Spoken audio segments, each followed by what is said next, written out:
Voici l'équation d'une parabole qu'on a rencontrée précédemment. Y moins s le tout au carré égale 4c fois x moins r. C'est une parabole, c'est la parabole qui a comme sommet le point qui a comme coordonnée petit r, petit s. Son sommet a comme coordonnée petit r, petit s. Pour un x, il y a 2 y, c'est la parabole qui avait cette allure-ci. Un axe focal horizontal et un sommet qui se trouve quelque part dans le plan. Et l'axe focal continue d'être parallèle à un des 2 axes du repère, ici à l'axe des x. Alors ce qu'on va faire maintenant, c'est faire un peu d'algèbre et développer le carré parfait ici. Et on obtient y carré moins le double produit 2s fois y plus s carré égale, on distribue 4cx moins 4cr. On examine les termes de plus près et on les regroupe en fonction du fait qu'ils contiennent x et ou y ou bien aucun des deux. Et ça met en lumière le fait qu'il y a un terme en y carré avec un coefficient. Évidemment, l'équation qui est ici peut être multipliée par 30 par exemple. Et alors il y a un nombre devant y. C'est pour ça qu'on a indiqué ici le paramètre a. A fois y au carré. Il y a un terme en y. Il y a un terme en x. Et puis ceci c'est un terme indépendant, c'est un nombre. Et ça aussi qu'on a regroupé sous le paramètre d. Voilà comment se présente de façon générale l'équation cartésienne d'une parabole lorsqu'elle n'est pas présentée sous cette forme-là. Cette forme-là, on va l'appeler entre nous la forme 1. C'est la forme dans laquelle les deux parenthèses sont présentes, dans l'une y moins un nombre et dans l'autre x moins un nombre. La forme 2, c'est la forme développée, qui contient donc un terme en y carré, un terme en y, un terme en x, un terme indépendant. Alors, est-ce que tous ces termes sont toujours présents? Le terme en y carré est toujours présent, puisqu'il provient du développement du carré ici. Il n'y a jamais 0 devant y carré, donc ce terme-là existe toujours. Le terme en y, peut-être qu'il n'existe pas si petit s vaut 0. Si le sommet a comme ordonnée 0, ce terme-là n'existe pas. Donc dans ce cas-là, grand B vaut 0, il n'y a pas de terme en y dans l'équation. Le terme en x, lui, il va toujours exister parce que c, ici, c'est un nombre strictement positif, jamais nul. Donc le terme en x existe toujours. Et le terme indépendant, c'est s carré moins 4cr. C'est très possible en fonction des valeurs de r et s que ce nombre soit 0. Donc, pour ces paraboles de type P1 et aussi P2, quand l'axe focal est horizontal, il y a toujours un terme en y carré, toujours un terme en x. Il n'y a en tout cas jamais de terme en x carré, jamais, jamais. Il n'y a pas moyen de produire un terme en x carré et il n'y aura jamais de terme en x fois y non plus. Ça, c'est pour passer en revue tous les termes possibles pour une équation du second degré. Il peut y avoir un terme en x carré en y carré, un terme en x, un terme en y, un terme sans x ni y et un terme en x fois y. Voilà. Bien. Alors si on examine maintenant une parabole dont l'axe focal est vertical, celle-ci, si vous vous souvenez, c'était une parabole qui avait cette allure-ci.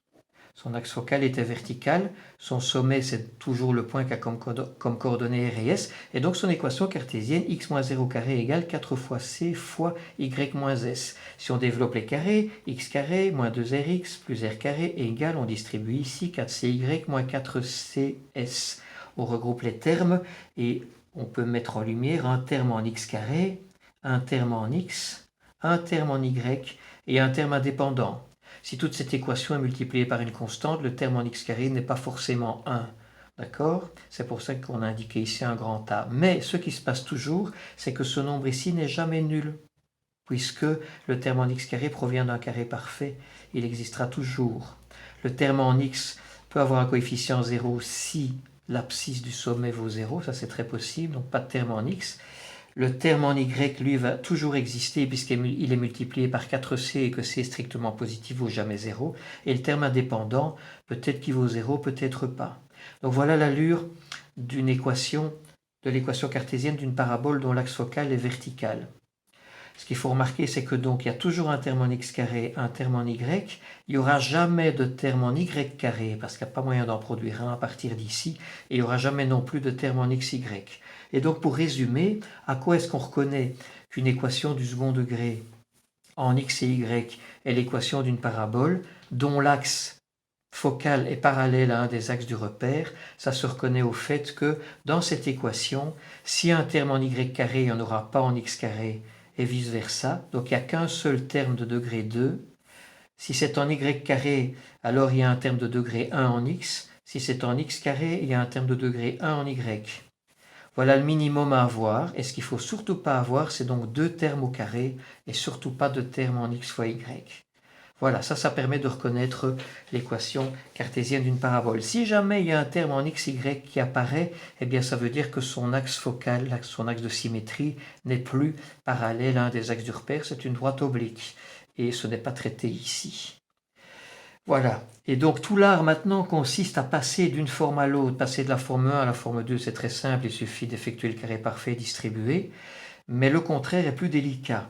Voilà l'équation, une équation du second degré. Si on l'examine, il y a un terme en y carré, il n'y en a pas en x carré, il n'y a pas de terme en xy, et il y a un terme en x. Donc c'est l'équation d'une parabole.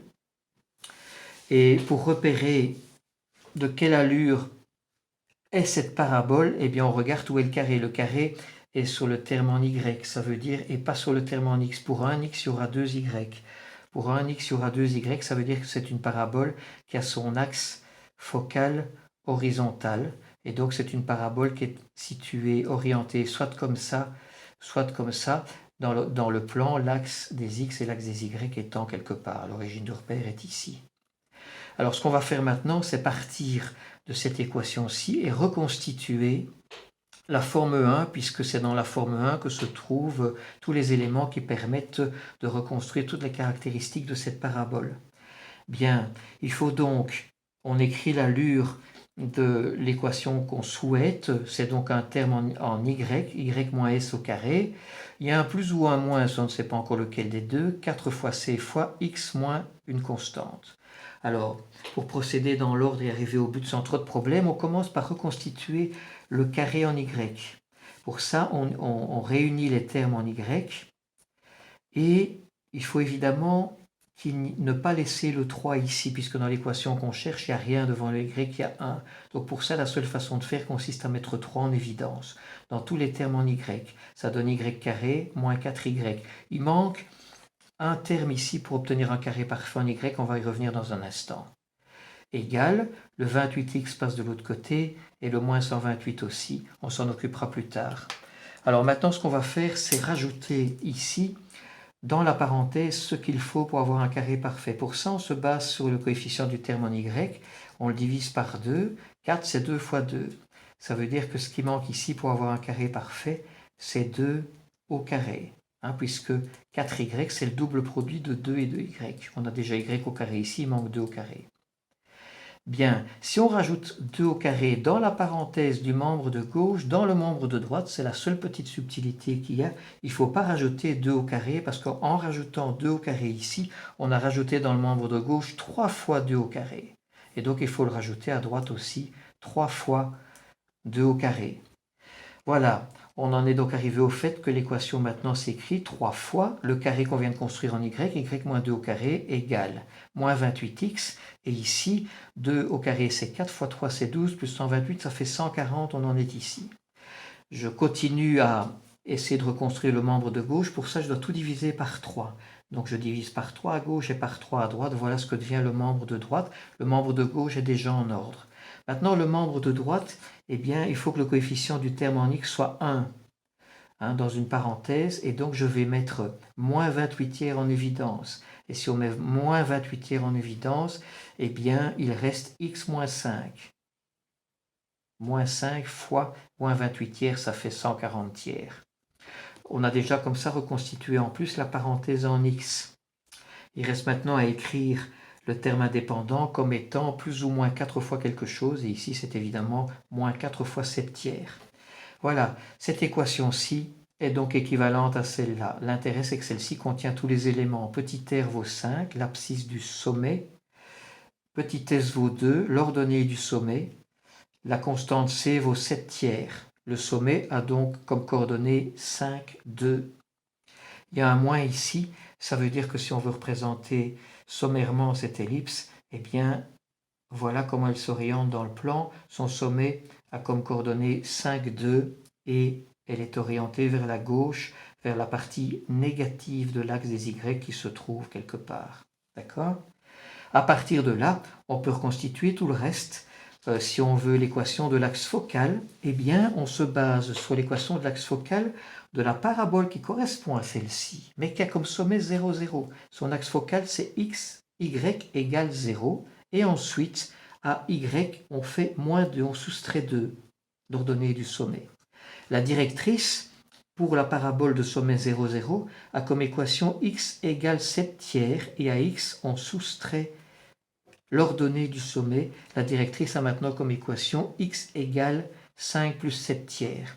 Le foyer, pour la parabole similaire, analogue, mais qui a comme sommet 0, 0, c'est le point qui a comme coordonnées moins petit c, 0, et on rajoute, cette fois-ci au lieu de soustraire, les coordonnées du sommet, plus 5, 2, et on obtient les coordonnées du foyer.